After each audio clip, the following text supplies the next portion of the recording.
안녕하세요. 저는 행복을 싣고 달리는 40대 중반 버스기사입니다. 저희 식구는 4명입니다. 눈에 넣어도 아프지 않을 두 아들과 토끼같이 사랑스러운 아내가 있죠. 겉으로 보기엔 그냥 평범한 4식구지만 사실 저희 가족에겐 아주 특별한 이야기가 있답니다. 오늘은 여러분들에게 저희 가족에게 찾아왔던 특별한 인연에 대한 이야기를 해드리고 싶어 이렇게 사연을 쓰게 되었어요.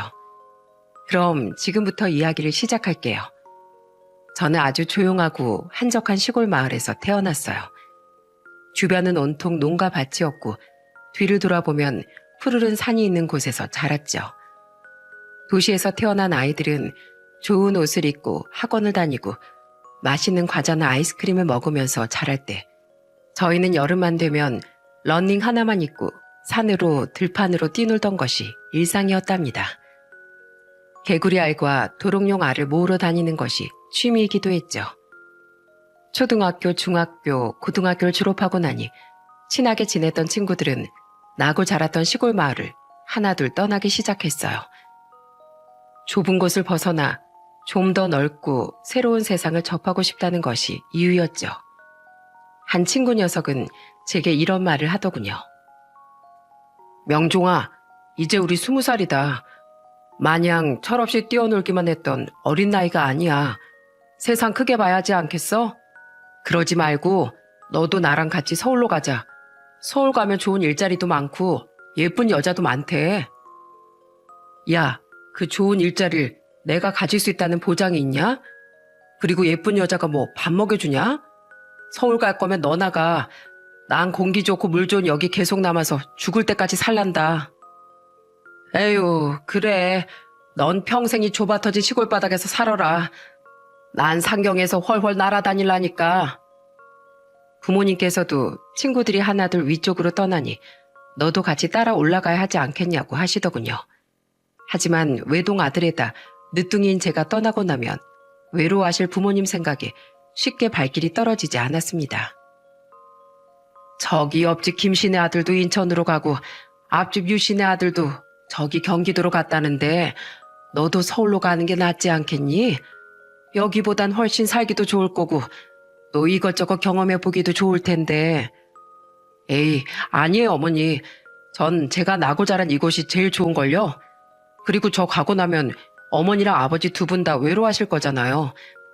여기서도 충분히 많은 경험할 수 있으니까 너무 걱정하지 마세요. 저는 이곳에 남아 어르신들의 밭일을 도와드리기도 하고 담장이 무너지면 냅다 달려가 고쳐드리기도 하고 또 농기계 수리도 도맡아서 해드리는 등 마을의 잡다한 일을 담당하는 젊은 일꾼, 청년 이장 역할을 하게 되었어요. 그리고 틈틈이 운전면허 시험 준비를 하기도 했죠. 사실 저에겐 아주 작은 꿈이 하나 있었습니다. 그것은 바로 버스 기사라는 꿈이었어요. 저희 마을엔 3시간에 한 대씩 마을버스가 다니곤 하는데 마을버스를 운행하는 기사님들을 보면 그렇게 멋있어 보일 수가 없더라고요. 저희 마을의 기사님들은 장터에 다녀오시는 어르신들의 짐을 먼저 차 안으로 실어드리고 자리에 앉으실 때까지 묵묵히 기다려주고 또 소소한 말벗이 되어드리기도 했습니다. 아이고, 미안해. 내가 무릎이 많이 안 좋아서 빨리 올라탈 수가 없네. 기사 양반도 빨리 가야 할 텐데. 아이고, 아닙니다. 그 1, 2분 기다린다고 뭐 하늘이 무너지기라도 한대요. 늦어도 안전하신 게 제일 좋죠. 자, 다들 앉으셨죠? 차 출발합니다. 그 모습을 보면서 언젠가 크게 되면 누군가에겐 하루의 시작이 되어주고 누군가에겐 하루의 마무리가 되어주기도 하고 말동무가 되어주기도 하는 그런 직업을 가지고 싶다고 생각했어요. 다른 사람들은 고작 장래희망이 버스기사야? 할 수 있겠지만 저에겐 그 직업이 굉장히 크게 느껴졌거든요. 그 생각은 성인이 된 그때에도 변함이 없었습니다. 버스 운전 자격증과 면허를 따긴 했지만 제가 사는 곳은 젊은 사람들을 찾아보는 것이 하늘의 별 따기이기도 하고 또 버스 기사님들 중에선 어느 정도 연세가 있는 분들이 많으셨기에 저처럼 젊은 사람이 지원을 했을 때 채용을 해주실까 하는 걱정을 가장 먼저 했었어요. 그런데 그 걱정은 저의 기우였습니다. 마을 버스 기사를 구한다는 종이를 보고 달려갔을 때 사장님께선 활짝 웃으며 이렇게 말씀하셨죠. 맨날 공고 붙이면 나이 든 사람만 찾아오다 이렇게 젊은 사람이 와주니깐 내가 기분이 다 좋네. 이 마을 토박이라서 질이 아주 훤하겠어. 우리 마을에서 유명한 젊은 일꾼이 들어오고 싶다는데 내가 마다할 이유가 없지. 다음 주 월요일부터 나와서 천천히 일 배워. 그래도 어떻게 돌아가는진 알아야 하니까. 그렇게 저는 30살이란 나이에 이곳에서 가장 젊은 마을버스 기사로 취직을 하게 되었어요. 입사 후 일주일 정도까진 다른 기사님들의 뒷좌석에 앉아 어느 버스 정류장에 정차를 하고 또 어느 길로 다니는지 등의 경로를 외웠고 요금 정산 같은 일들을 차근차근 배워나갔습니다. 학생 때부터 꿈꿔왔던 일을 실제로 이루게 된 기분은 말로 표현할 수 없을 만큼 행복하고 보람차더군요. 처음 운전대를 잡던 날 저의 첫 손님이 되신 마을 어르신들은 제게 웃으며 말씀하셨어요. 요즘 젊은 친구들은 마을버스 같은 거 잘 안 하려고 한다는데 기특하기도 하지. 하다가 괴롭히는 사람 있으면 언제든지 말해. 이 헬미들이 아주 홍군형을 내줄 테니까. 처음 운전대를 잡는 거라 많이 불안한 마음을 가지고 있기도 했지만 정말 감사하게도 어르신들은 제가 모는 버스를 믿고 탈 수 있는 안전한 버스라고 말씀해 주셨습니다. 새싹버스 기사였던 전 점점 성장하고 성장해 어엿한 1년차 버스기사로 성장할 수 있게 되었죠. 그 시간 동안 좋은 일들만 있었던 건 아니었습니다. 원래는 1시 53분에 딱 맞춰서 와야 하는데 왜 이렇게 늦게 왔어? 내가 얼마나 기다렸는지 알아? 죄송해요 어르신, 많이 기다리셨죠? 차량 점검 좀 하느라고 늦어졌어요.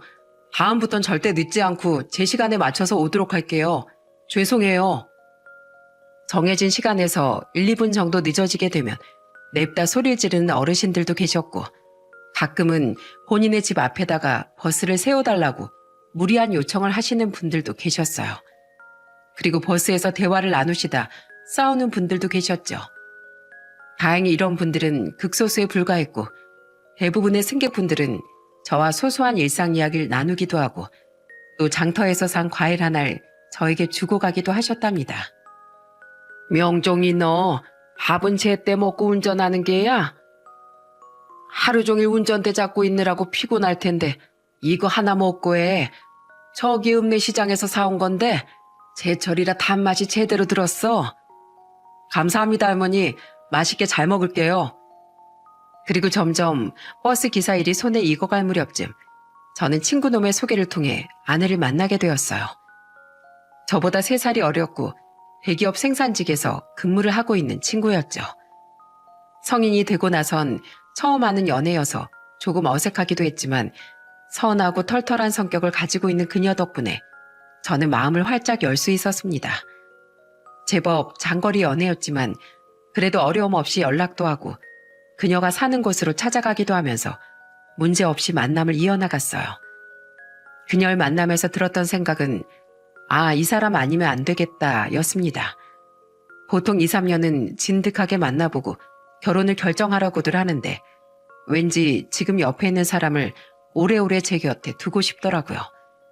그냥 말 그대로 운명이라고 생각했어요.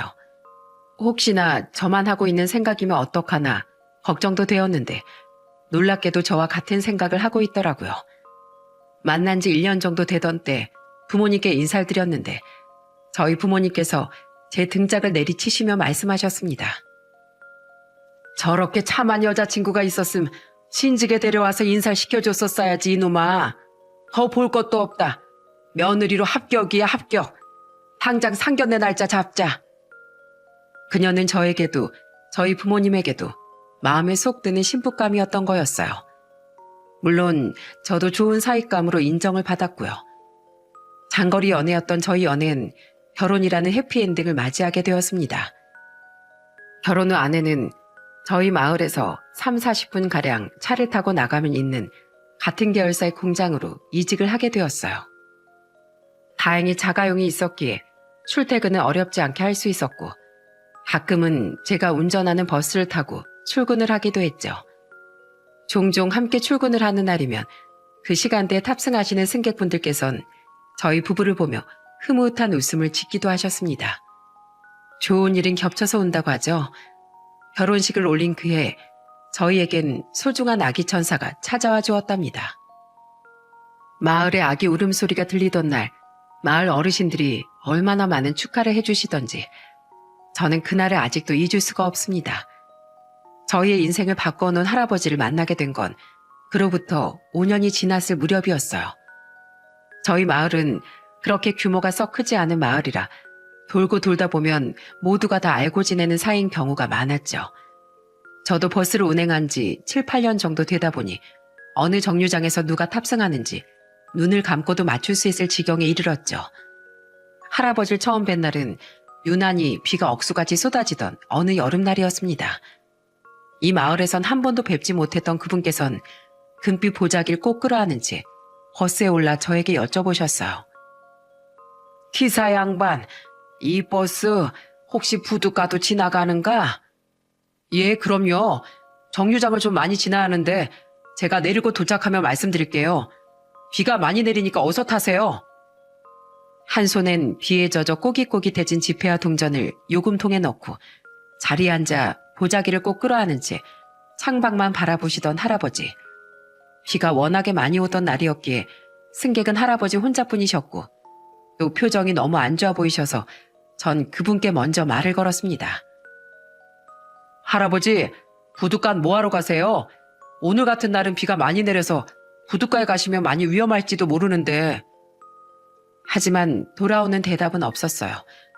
할아버지하고 한 번 더 불렀지만 묵묵부답으로 창밖만 바라보고 계시기에 그때부턴 저도 조용히 운전에만 열중하기 시작했습니다.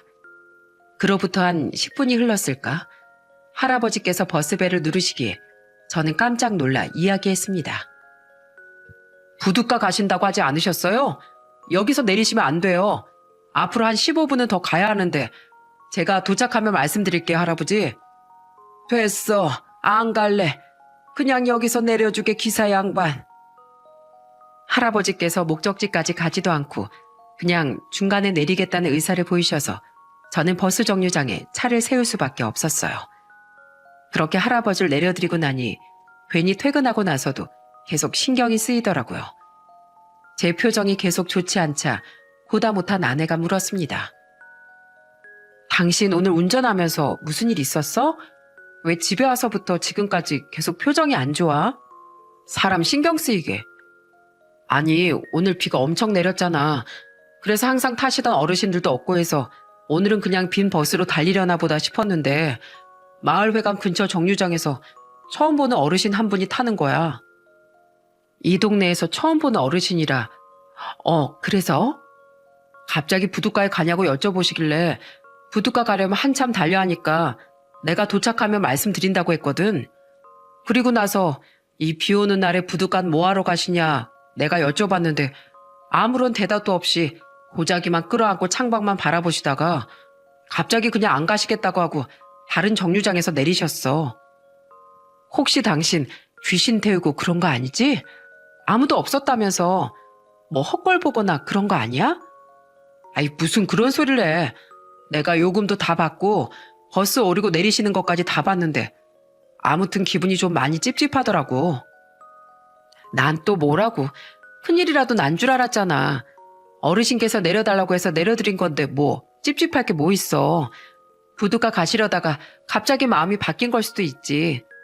우리도 저녁 메뉴 정해놓고 갑자기 마음 바뀌어서 다른 거 먹기도 하잖아. 너무 신경 쓰지 마. 사실 아내의 말도 틀린 건 없었어요.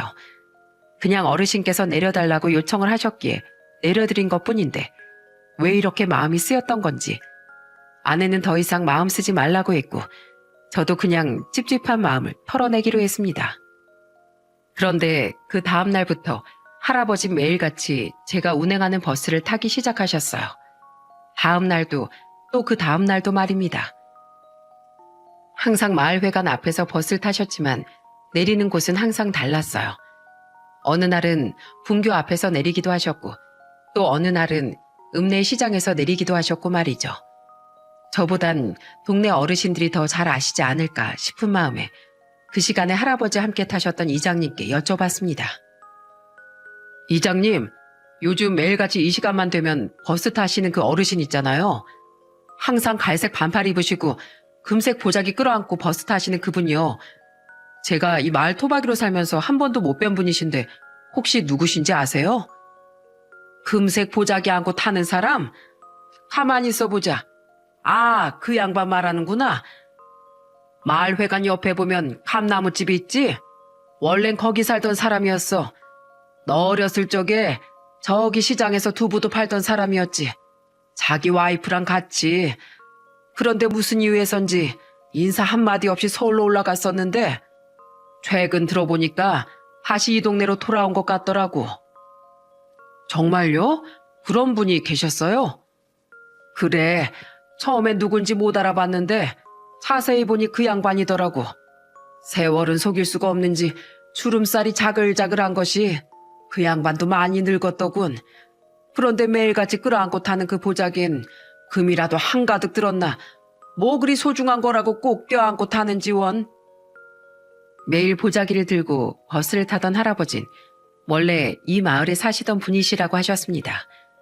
제가 엄청 어릴 적 서울로 떠나시는 바람에 저는 한 번도 얼굴을 뵙지 못했던 거죠. 사실 매일 같은 행동을 반복하셔서 혹시나 치매 노인인 건 아닐지 걱정했는데 다행히 그런 건 아닌 것 같아 가슴을 쓸어내렸어요. 근 일주일 동안은 아침 아니면 오후 2, 3시쯤 버스를 타셨는데 그날은 그 어떤 시간에도 할아버지께서 버스에 오르지 않으셨습니다. 늘 보이던 분이 보이지 않으니 괜스레 걱정이 되더라고요. 오늘은 안 오시려나 하는 마음으로 막차를 운행하던 도중 저 멀리서 익숙한 금빛 보자기가 눈에 띄었습니다. 할아버지께선 다른 날과는 달리 해가 다 저문 막차 시간에 버스에 오르셨어요.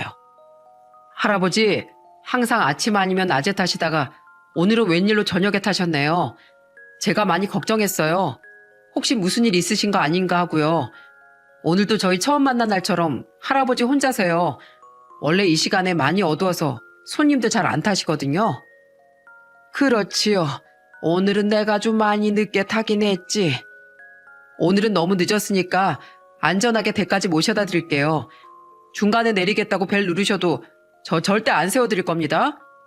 동네 가로등이 엄청 많긴 한데 제 역할을 다하는 놈이 많이 없어서 어둡고 자칫 잘못했다가 넘어질 수도 있어서 위험해요. 차고지까지 갔다가 제 차로 모셔다 드릴게요. 안 그래도 되는데 굳이 번거롭게 뭐하러 이 늙은 노인네를 챙겨? 자네 식구들도 기다리고 있을 텐데. 제가 계속 마음이 쓰여서 그래요. 거절하지 마시고 편하게 모셔다 드릴게요. 늦은 시간에 탑승하신 할아버지를 댁까지 모셔다 드리기 위해 저는 종점을 찍고 차고지에 버스를 둔 다음 할아버지와 함께 차를 타고 댁으로 향하기 시작했습니다. 할아버지 댁은 이장님께서 알려주셨던 원래 감나무 집에서 조금 떨어진 약간 구석진 곳에 있는 작은 집이었습니다. 할아버지 조심히 들어가시고요. 다음부터 너무 늦은 시간에 버스 타지 마세요. 이 시간에 타셨다가 저 만나면 제가 항상 댁까지 모셔다 드릴 거예요. 아시겠죠? 자네, 시간이 늦었는데 저녁은 먹었나? 저녁이요? 아니요. 이제 집에 가서 먹어야죠. 안 그래도 배고파 죽겠습니다. 그럼 집에 들어와서 저녁 먹고 가게나. 집까지 데려다 줬는데 그냥 이렇게 보내는 건 예의가 아니지. 아유, 전 괜찮은데. 어른이 그러라고 하면 그냥 이해하고 들어오는 거야. 별 볼 건 없는 집이지만 들어오게. 할아버지의 단호한 말투에 저는 못 이기는 척 차를 구석에 주차시켜두고 집 안으로 들어갔습니다. 10평 남짓해 보이는 집에는 정말 기본적인 식기와 가재도구 그리고 이부자리만 있을 뿐 아무것도 없었습니다. 원래라면 약간 좁다고 느껴져야 정상이지만 가구가 공간을 차지하고 있지 않아 되려 넓다는 생각이 들 정도였어요. 그리고 그 안엔 끼케야 4살 정도 보이는 작은 꼬마가 있었죠. 아이는 문을 열고 들어오는 할아버지를 향해 2팔을 벌리고 달려오다 제 얼굴을 보고 그대로 멈춰버렸습니다. 어허, 이놈. 할아버지가 낯선 어른을 보면 무조건 인사부터 하는 거라고 했지? 안녕하세요. 제 이름은 서기준입니다. 우리 손주 놈이야. 올해 4살이고 내가 밥을 해서 내어올 테니까 자넨 그대로 앉아있게. 아이고 아니에요. 저도 같이 식사 준비하는 거 돕겠습니다. 가만히 앉아있으래도. 정 앉아있기 그러면 저기 우리 손자 녀석이나 좀 놀아주게. 나 올 때까지 기다리느라 아마 많이 심심했을 게야.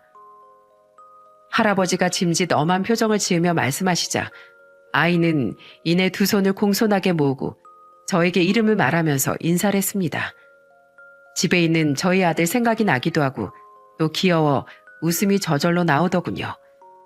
그렇게 앉아 아이를 무릎에 앉히고 놀아주고 있는데 아이가 가까이 와보라는데 손짓하더니 제 귀에다 대고 이렇게 속삭이는 겁니다.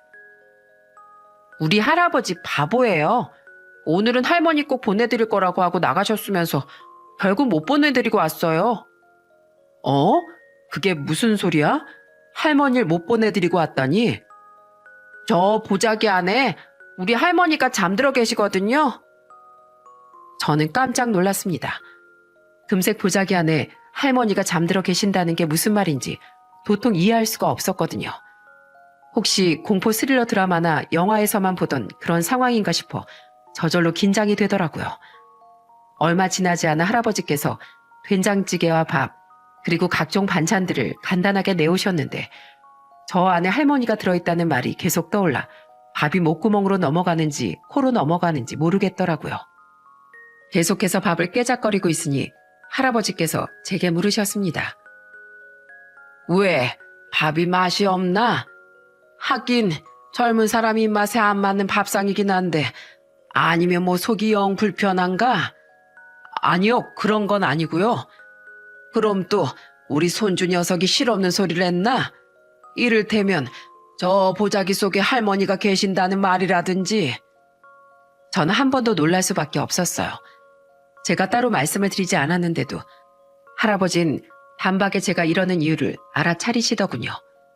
너무 민망해서 뒷머리만 계속 만져대니 할아버지께선 그런 제 모습을 보시고 사람 좋은 표정으로 껄껄 웃으셨습니다. 괜찮네.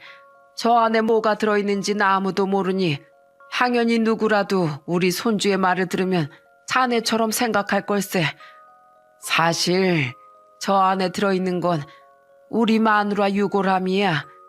자그마치 1년을 넘게 가지고 있었지. 할머니의 유골함이요? 어떻게 1년씩이나 가지고 계셨어요?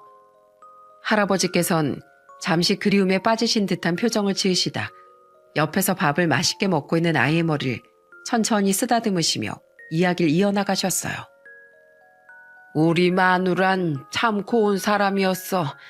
얼굴도 갸름하고 성격도 사근사근하니 사내 녀석들이 어떻게 한번 해보려고 죽은데도 눈 하나 깜짝 안 하던 사람이었지. 그런 사람이 쥐뿔도 없는 나 같은 놈한테 시집을 오게 된 거야. 그때 다른 사람 만났음 충분히 호강하며 살 수 있었을 텐데도 말이지. 할아버지와 할머니께선 20살 때 만나 결혼을 하셨다고 해요. 시집을 오고 나서 고된 시집살이에 시달리셨지만 인상 한번 찌푸리는 일 없고 투정 한번 부리는 일 없이 그저 생글생글 웃는 분이셨다고. 천천히 이야기를 이어나가시는 할아버지 입가엔 은은한 미소가 띄어져 있었습니다. 마치 할머니를 회상하며 말씀하시는 것 같았죠. 내가 젊었을 적에 사업을 시도했던 적이 있었어. 그땐 아내가 갓 태어난 아들을 키우고 있었는데 정말 내 옆에서 열심히 도와줬었지. 갓난 아이를 키우는 게 쉬운 일은 아닐 텐데 아이를 재우고 나서 항상 꾸벅꾸벅 졸아가며 옆에서 내 일을 돕곤 했어. 우와, 저희 내 하나 돌보는 것도 엄청 힘들었는데 할머니께서 할아버지를 엄청 많이 사랑하셨나 봐요. 그랬지. 날 처음 만나던 그 순간부터 한결같은 마음으로 내 옆에 있어 주었던 사람이었으니 사업이 망해서 그냥 한강물에 확 몸을 던져버릴까 하는 그 순간에도 옆에서 내 손을 잡아주었던 사람이었어. 괜찮다고. 누구든 한 번쯤은 실패하는 순간이 온다고. 한 번 넘어져 봤으니 이젠 툴툴 털고 일어나기만 하면 된다고. 내가 옆에서 같이 걸어줄 테니 너무 서두르지 말고 포기하지도 말고 그냥 같이 걸어 나가자고. 그렇게 난 사업 따위에 눈독 들이지 않고 그때부터 내가 할 수 있는 일들은 다 하기 시작했네. 하다 마지막엔 무작정 시장에 나가 두불 팔았는데 세상에 그게 그렇게 장사가 잘 되더라고. 할아버지도 정말 대단한 분이셨네요. 저였다면 솔직히 다 포기하고 아무것도 못했을 것 같아요. 실패해서 오는 상실감이 크다고 하잖아요. 그럼 아마 그때 내 아내가 없었더라면 난 아마 진작에 세상을 뜨고도 남았을 거야. 그렇게 두부를 팔다가 아들이 좀 더 좋은 환경에서 자랐으면 하는 마음을 담아 서울로 올라가게 됐지. 물론 두부 장상 거기서도 계속 했고 말이야. 이야기를 묵묵히 들으면서 그저 가족과의 좋은 추억을 가지고 계시는구나 싶은 생각만 들었습니다. 뒷얘기를 듣기 전까진 말이죠. 그저 행복한 이야기로 가득할 줄 알았던 추억 이야기가 끝나고 할아버지 아드님께서 2년 전 세상을 떠났다는 이야기가 나오자 저는 너무 놀라 입을 틀어막을 수밖에 없었습니다. 아드님이 어쩌다가 사고를 당하시게 된 거예요? 뺑소니 사고라고 하더구만.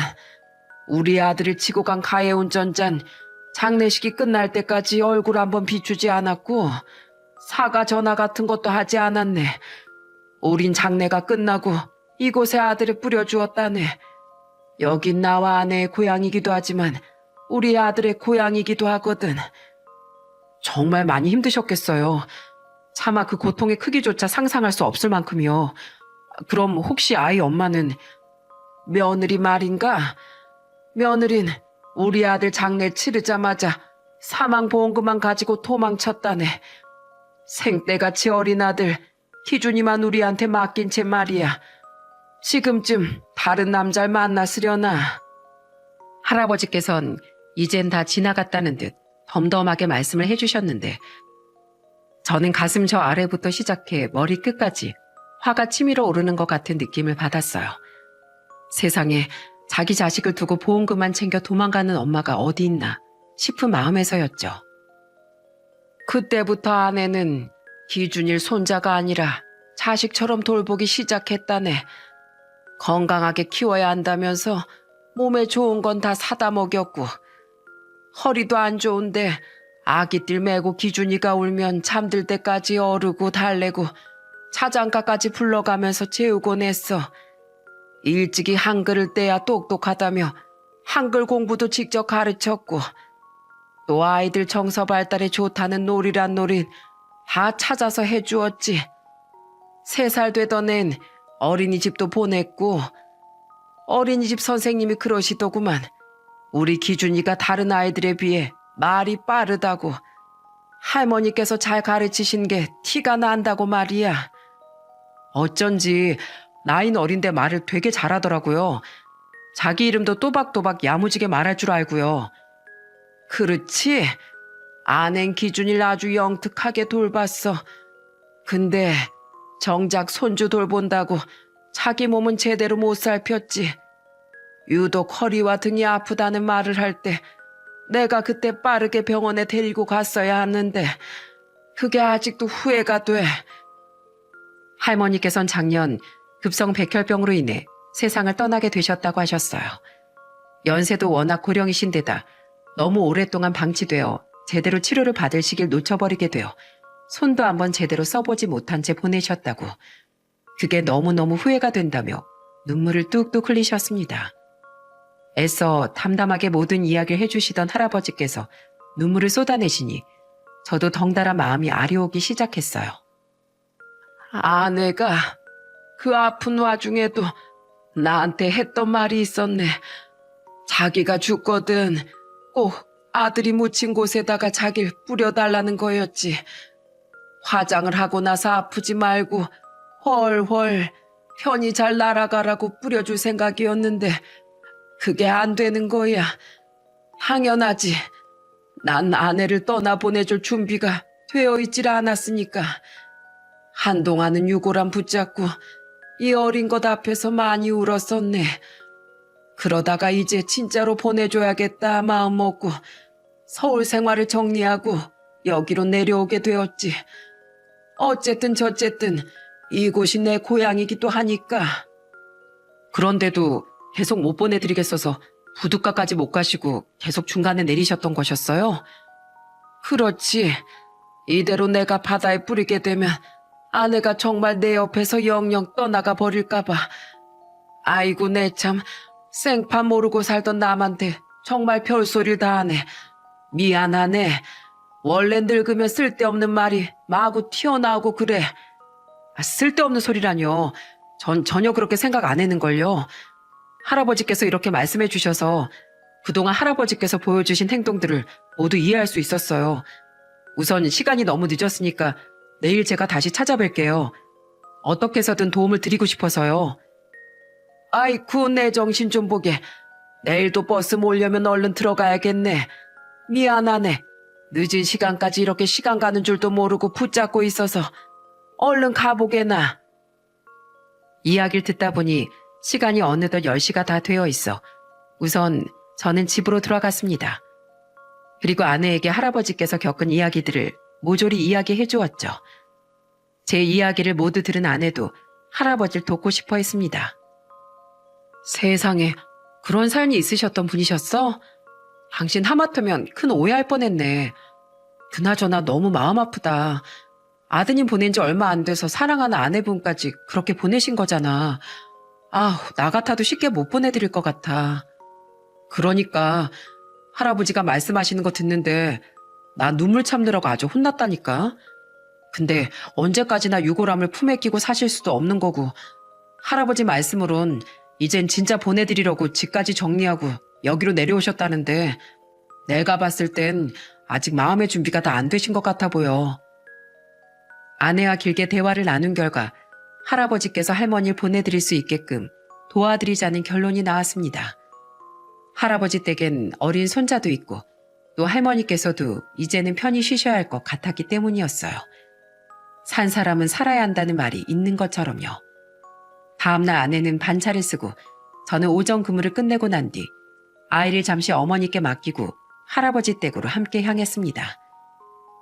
할아버지, 안녕하세요. 오늘은 저희 집사람도 같이 왔어요. 아니, 집사람까지 데리고 굳이 허름한 곳까지 뭐하러 왔어? 제가 어제 오겠다고 말씀드렸잖아요. 전 한 입으로 두 말 안 해요. 저희가 이렇게 둘이서 찾아오게 된 건 이제 할머니를 편한 곳으로 보내드려야 할 것 같아서예요. 저희 부부는 1시간 정도 할아버지를 설득했습니다.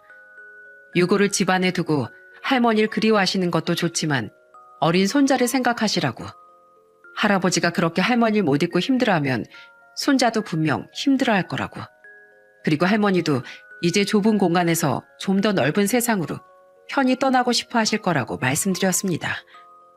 할아버지는 아무 말 없이 저희 이야기를 듣고 계시다가 갑자기 일어나 옷을 주섬주섬 입기 시작하셨어요. 뭐해? 빨리 나갈 준비하지 않고. 저희 말을 듣고 할아버지는 할머니를 보내줄 결심을 하게 되셨다고 해요. 아직까지 할머니를 보내주지 못하겠다는 마음이 컸지만 그래도 이제는 가슴에 묻겠다고 하시더라고요. 어린 손자를 위해서라도 그렇게 해야 할 것 같다는 할아버지의 말에 저희는 조용히 할아버지가 그토록 가길 망설여하셨던 부둣가로 향했고 그곳엔 저희가 전날 예약해두었던 바다 장례 전용 선박을 탄 채 아들을 뿌려두었던 부표 근처로 이동하게 되었습니다. 부표 근처에 다다르자 장례를 도와주시는 분께선 유족분들께서 유골을 최대한 날리지 않게끔 뿌려달라고 요청하셨고 할아버지께선 눈물을 뚝뚝 흘리시며 이렇게 말씀하셨어요.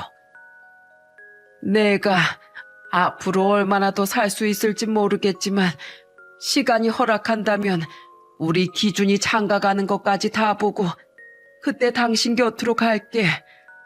하늘나라에서 다시 만나면 그때 당신이 궁금해할 만한 세상 이야기 내가 다 해줄게. 그러니까 거기서 내 걱정, 우리 기준이 걱정하지 말고 아프지도 말고 편히 쉬어. 더 빨리 보내주지 못해 미안해 여보. 그토록 보고 싶어 하던 아들 만나 도란도란 이야기꽃 피우시게나. 잘 가시게나. 그리고 작별의 시간은 손자인 기준이에게도 주어졌습니다. 아내는 작은 손을 꼼지락거리며 울먹이는 기준이를 꼭 안아주면서 토닥여 주었어요. 기준아, 할머니는 이제 여기보다 더 편한 곳으로 가시는 거야. 좀 더 높은 곳에서 기준이가 건강하고 예쁘게 자라는지 지켜봐 주시겠대. 그러니까 할머니가 좋은 곳에서 편하게 쉬실 수 있게 할머니 안녕 해드리자. 아내의 품에서 빠져나온 기준인 할머니의 유골을 천천히 바다에 뿌려들이며 엉엉 소리내어 울었습니다. 할머니, 거기선 아프지 마. 아프면 안 돼. 기준이가 많이 보고 싶어 할 거니까 꼭 꿈에 나와줘야 돼. 할머니 안녕. 안녕. 그 작은 아이가 유골을 뿌리면서 작별 인사하는 모습을 보는데 저희 부부는 결국 눈물을 참지 못하고 함께 오열을 하고 말았어요. 그 모습이 너무 마음이 아팠거든요. 바다 장례를 다 치르고 와서 할아버지께선 저희 부부에게 감사하다는 말씀을 해주셨습니다. 감사하긴요. 저희 집사람도 저도 계속 신경이 쓰였거든요. 사정을 알게 된 이상 그냥 넘어가진 못하겠고 저희가 할 수 있는 최대한으로 도와드리고 싶었어요. 고맙네. 덕분에 이제라도 아내를 편한 곳으로 보내줄 수 있게 됐어. 그동안 계속 망설였던 게 바보 같아질 정도로 이제야 조금 후련하게 지낼 수 있을 것 같네. 다행이에요. 그래도 슬플 때 마음껏 슬퍼하세요. 가끔 너무 그리우실 땐 울면서 그리움을 떨쳐내는 것도 하나의 방법이긴 하더라고요. 계속 저희 마을에서 지내실 거죠? 종종 기준이 보러도 들리고 또 돌아가신 아드님만은 못하겠지만 저희 아들처럼 그리고 딸처럼 생각하고 편하게 대해주세요. 장례가 끝난 뒤에도 할아버지 기준이와 저희 부부의 인연은 계속되었어요. 저희 아이와는 1살 터울밖에 나지 않기도 했고 저희 마을엔 아들 또래가 기준이 뿐이었기에 두 아이들은 금방 가까워질 수 있었습니다. 아이들이 친하게 지내면서 저희도 가끔 할아버지 댁에 들러 말동무가 되어드리기도 하고 또 명절 때가 되면 할아버지와 기준이를 위한 선물을 사다 드리기도 했답니다. 그로부터 몇 년이라는 시간이 흘러 아이들이 초등학생이 되었을 무렵쯤 저희 식구에게 엄청난 시련이 찾아오게 되었어요. 고륙종입니다. 원래 성인에게도 나타나지만 소아에게선 더 흔한 양상으로 나타나는 암이거든요. 이 정도면 통증도 상당했을 텐데. 고륙종이요? 치료는 가능한 건가요? 우선 지켜봐야겠지만 경과가 좋지 않으면 기존의 다리를 절단한 뒤 인공관절을 넣는 수술을 해야 할 수도 있습니다. 확정된 것은 아니니까 항암 치료부터 시작하면서 경과를 지켜보도록 하죠. 마른 하늘에 날벼락을 맞은 것 같았어요. 평소랑은 다르게 무릎이 퉁퉁 붓고 아프다고 칭얼거려서 단순히 성장통을 심하게 앓는가 보다 하고 생각했는데 그 통증이 생각보다 오래 가더라고요. 날이 가면 갈수록 점점 더 심한 통증을 호소하는 아이를 보며 그제서야 일반 성장통이 아니라고 생각했어요. 차로 한참을 달려 큰 대학 병원으로 도착했는데 암이라는 소리에 몸에 힘이 쫙 풀리더라고요. 아이의 회복이 우선이었지만 무엇보다 항암 치료와 수술, 그리고 그 이후의 치료를 진행할 정도로 여유로운 형편이 아니었습니다. 최근 아버지께서도 수술을 하게 되어 수술비로 큰 돈이 빠져나간 상태였고 또 아내까지 유방암 초기 진단을 받아서 수술비로 돈이 빠져나간 지 얼마 되지도 않았는데 이젠 아이가 암이라는 사실에 티를 내진 않았지만 정말 무너져 내릴 것 같았죠. 우선 급한 대로 입원을 한 뒤 저는 집으로 돌아와 생필품이랑 아이의 옷을 챙기기 시작했어요. 그때 기준이가 저희 집으로 찾아왔더군요. 형아, 놀자. 기준이 왔어? 근데 미안해서 어떡하지? 당분간 형아는 집에 없을 거라서. 형이 집에 없어요? 왜요? 어디 놀러 갔어요? 놀러 간 건 아니고 형이 조금 아파. 그래서 치료를 받아야 한다고 하네. 형아 얼른 치료받고 다 나아서 올 테니까 그때까지 기준이가 잘 기다려줘야 돼. 형아 나으라고 열심히 응원도 해주고, 알겠지? 네, 그럴게요. 그럼 형아 보러도 못 가는 거예요? 지금은 형아가 몸이 많이 안 좋아서 조금 그럴 것 같아. 나중에 형아 좀 괜찮아지면 그때 놀러와. 기준인 고개를 끄덕이며 집으로 돌아갔고 저는 짐을 챙겨 들고 병원으로 향했습니다. 아내 항암치를 옆에서 지켜보았기에 얼마나 괴롭고 힘든 과정인지 잘 알고 있었어요. 하지만 아들은 이를 악물고 힘겨운 치료들을 이겨내 주었습니다. 그 모습을 지켜만 보고 있는 게 아빠로서 너무 미안했어요. 그냥 내가 대신 아팠으면 좋겠다 싶을 정도였죠. 여느 때와 같이 항암 치료를 마치고 아이 옆에 앉아 있는데 할아버지께서 전화가 오셨습니다. 진우가 있는 병원이 어디인지 알려달라는 전화였어요. 할아버지 안 오셔도 돼요. 여기 너무 멀어서 차가 없으면 오기도 힘드십니다. 요즘 들어 몸도 안 좋으시면서.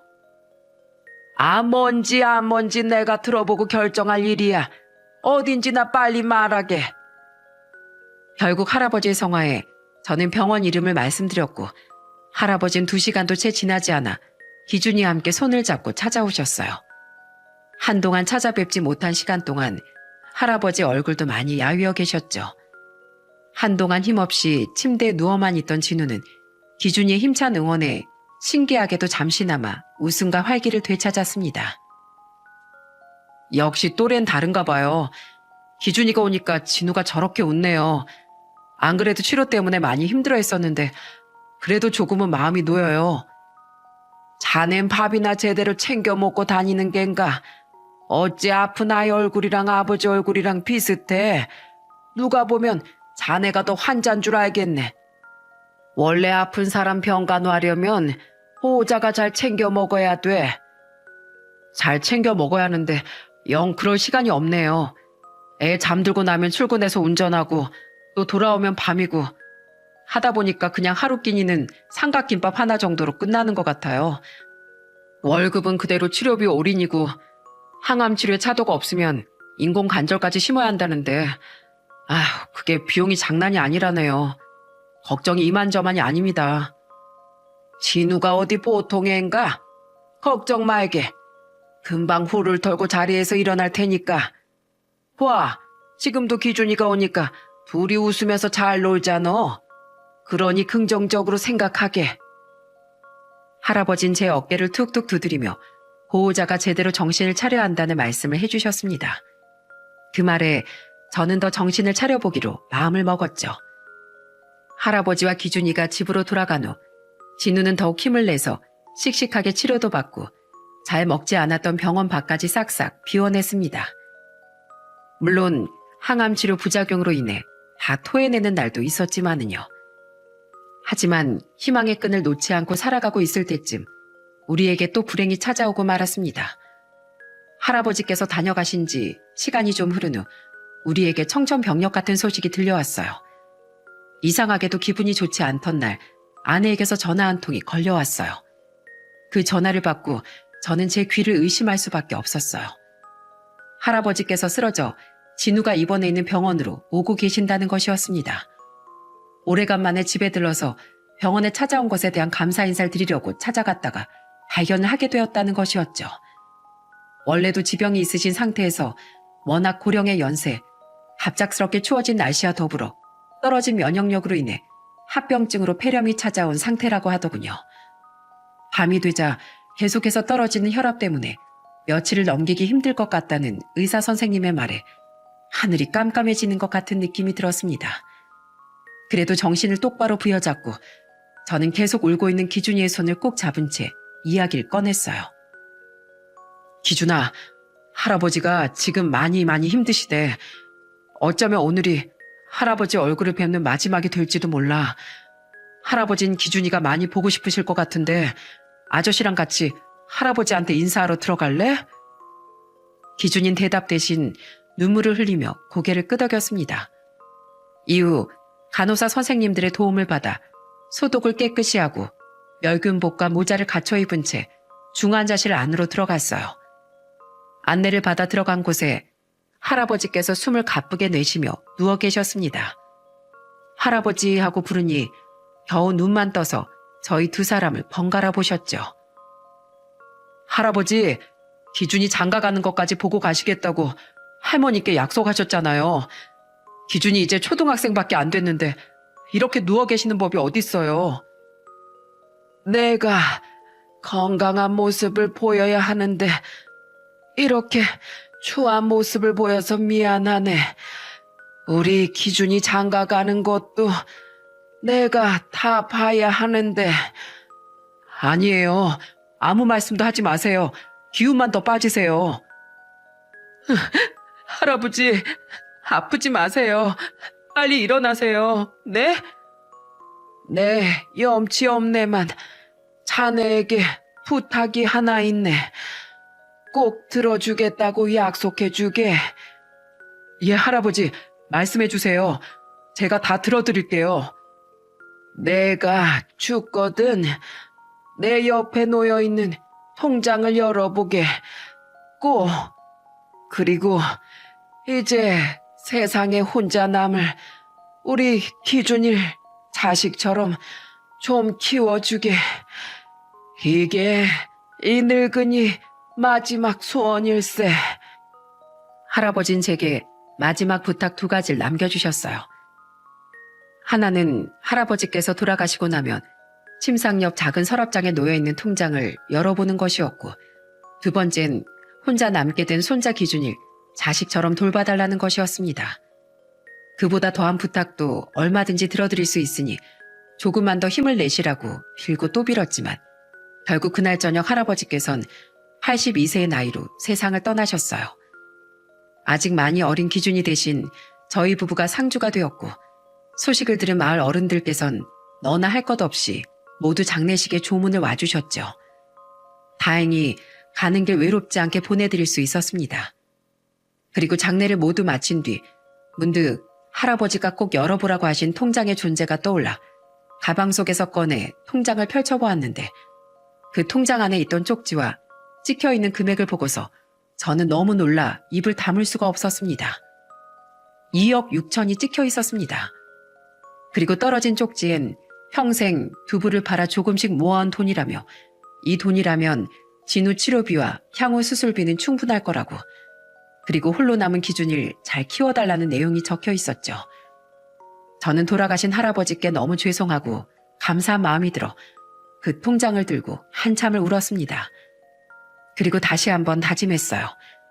할아버지 하나뿐인 손자 기준인 제가 무슨 수를 써서든 지켜낼 거라고 말입니다.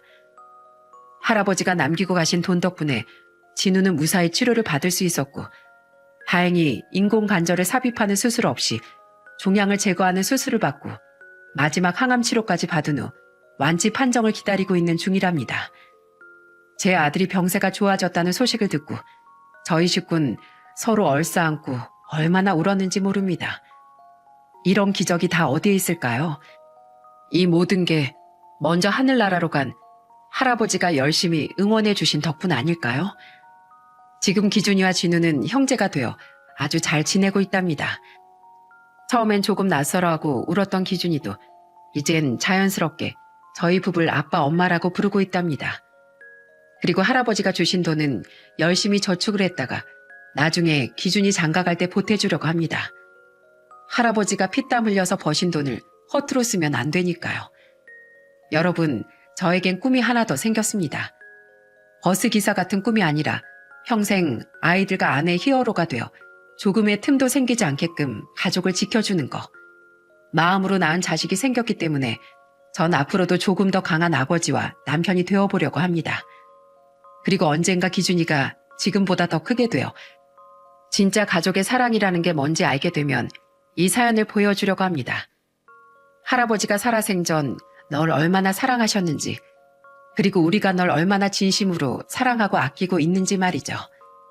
이게 제가 사연을 쓰게 된 이유이기도 하답니다.